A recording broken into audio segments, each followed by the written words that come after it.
We're looking at a 15-foot stress crack running wall to wall. This isn't just a cosmetic issue, it's a movement issue. If we just mud over this, it'll be back in 6 months. Today, we're locking it down for good. First step, we have to create space. I'm cutting a V-groove right into the center of that crack. This does two things. It removes loose debris and creates a channel so the mud can actually reach the core for a structural bond. Next, I'm adding screws along both edges. We need to suck these sheets back to the framing to stop the independent movement that caused the crack in the first place. I use a stud finder to stay efficient, but once you find the first one, the next should be exactly 24 inches away. Though, in this trade, you always expect the unexpected. Now I'm ready to lay down the tape. Paper tape and all-purpose is the play here. I've got several days on this job, so I'm not rushing the dry time. Now, if I had to be in and out today, I'd use mesh tape and a setting type compound, like 20-minute quick set, which I've used on jobs similar to this one for over a decade, without a single callback. But since we aren't on a deadline, we're sticking to the classic paper tape method.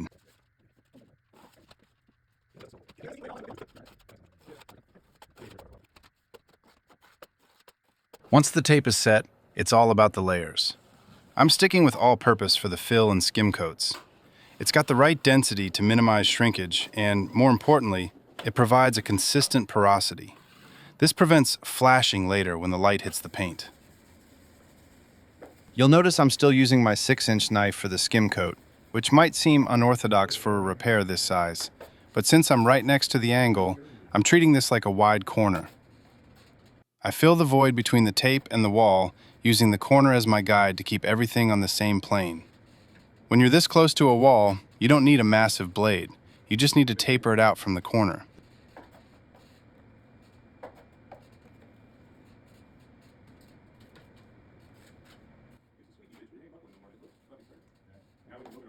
Time for the fun part, the Southwest-style hand texture.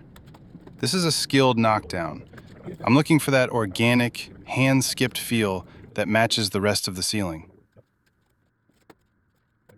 Sanding isn't just about looks, it's about feel. I go until the transition is seamless to the touch. After a quick wipe with a sponge to clear the grit, I add a bead of caulk to that corner to keep everything crisp. Finally, we paint. 2 coats of Dunn-Edwards acrylic latex and eggshell ensures the patch and the ceiling reflect light exactly the same way. 15 feet of damage? Gone. By V-grooving and re-securing the board, we've turned a recurring headache into a permanent repair. If this helped you tackle your own projects, hit that like button and subscribe. Let's get your walls explained. I'll see you on the next one.